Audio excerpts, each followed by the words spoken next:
ಕನ್ನಡ ಸಾಹಿತ್ಯದಲ್ಲಿ ತಮ್ಮ ತಂದೆಯ ದೊಡ್ಡ ಹೆಸರಿನ ನೆರಳಿನಿಂದ ಸಂಪೂರ್ಣವಾಗಿ ಹೊರಬಂದು ತಮ್ಮದೇ ಆದ ಒಂದು ವಿಶಿಷ್ಟ ಹೊಸ ದಾರಿಯನ್ನು ಸೃಷ್ಟಿಸಿದ ಲೇಖಕ ಕೆ.ಪಿ. ಪೂರ್ಣಚಂದ್ರ ತೇಜಸ್ವಿ ಅವರು ಕೇವಲ ಲೇಖಕರಲ್ಲ, ಅವರೊಬ್ಬ ಕೃಷಿಕ, ಪರಿಸರವಾದಿ, ಫೋಟೋಗ್ರಾಫರ್, ವಿಜ್ಞಾನದ ವಿದ್ಯಾರ್ಥಿ ಮತ್ತು ಎಲ್ಲಕ್ಕಿಂತ ಹೆಚ್ಚಾಗಿ ಜೀವನದ ಸಣ್ಣ ಪುಟ್ಟ ಅದ್ಭುತಗಳ ಬಗ್ಗೆ ಸದಾ ಕುತೂಹಲದಿಂದ ಕೂಡಿದ್ದ ಒಬ್ಬ ಚಿಂತಕ.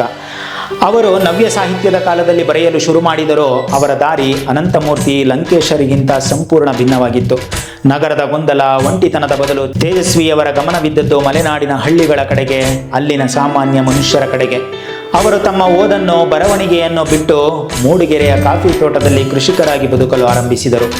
ತೇಜಸ್ವಿಯವರ ಬರಹದ ಜಗತ್ತೇ ಒಂದು ಅದ್ಭುತ. ಅಲ್ಲಿ ಪ್ಯಾಪಿಲಾನ್ ಎಂಬ ನಾಯಿ, ಹಾರುವ ಓತಿಕೇತ, ಒಂದು ಕಾಣೆಯಾದ ಸೈಕಲ್, ಮೀನು ಹಿಡಿಯುವ ಹುಚ್ಚು, ಇಂತಹ ಸಣ್ಣ ವಿಷಯಗಳೇ ದೊಡ್ಡ ಕಥಾವಸ್ತುಗಳಾಗುತ್ತವೆ. ಅವರ ಕರ್ವಾಲೋ ಕಾದಂಬರಿ ಒಬ್ಬ ವಿಜ್ಞಾನದ ವಿದ್ಯಾರ್ಥಿ, ಮಂದಣ್ಣ ಎಂಬ ಹಳ್ಳಿಗ ಮತ್ತು ಕರ್ವಾಲೋ ಎಂಬ ವಿಜ್ಞಾನಿ ಸೇರಿಕೊಂಡು ಪಶ್ಚಿಮ ಘಟ್ಟದಲ್ಲಿ ಹಾರುವ ಹಲ್ಲಿಯನ್ನು ಹುಡುಕಲು ಹೊರಡುವ ಕತೆ. ಇದು ವಿಜ್ಞಾನ, ಪರಿಸರ ಮತ್ತು ಸಾಮಾನ್ಯ ಜ್ಞಾನದ ನಡುವಿನ ಸಂಬಂಧವನ್ನು ಅದ್ಭುತವಾಗಿ ಹೇಳುತ್ತದೆ.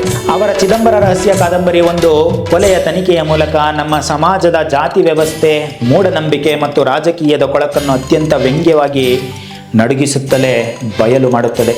ತೇಜಸ್ವಿಯವರು ಅಬಚೂರಿನ ಪೋಸ್ಟ್ ಆಫೀಸ್, ಜುಗಾರಿ ಕ್ರಾಸ್ನಂತಹ ಕಾದಂಬರಿಗಳ ಮೂಲಕ ಹಳ್ಳಿಯ ಬದುಕಿನಲ್ಲಾಗುತ್ತಿರುವ ಬದಲಾವಣೆಗಳನ್ನು, ಅಲ್ಲಿನ ಮುಗ್ಧತೆಯನ್ನು ಮತ್ತು ಸಂಕೀರ್ಣತೆಯನ್ನು ಹಿಡಿದಿಟ್ಟರು.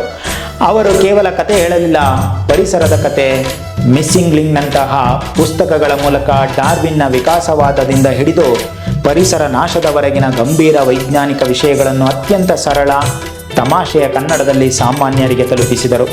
ತೇಜಸ್ವಿಯವರ ಬರಹ ಓದುವುದು ಒಂದು ಅನುಭವ.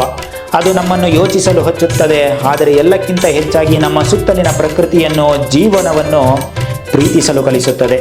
ಅವರೊಬ್ಬ ನಿಜವಾದ ಬಂಡಾಯ ಲೇಖಕ, ಆದರೆ ಅವರ ಬಂಡಾಯ ವ್ಯವಸ್ಥೆಯ ವಿರುದ್ಧ ಮಾತ್ರವಲ್ಲ, ಜಡತ್ವದ ವಿರುದ್ಧವೂ ಆಗಿತ್ತು.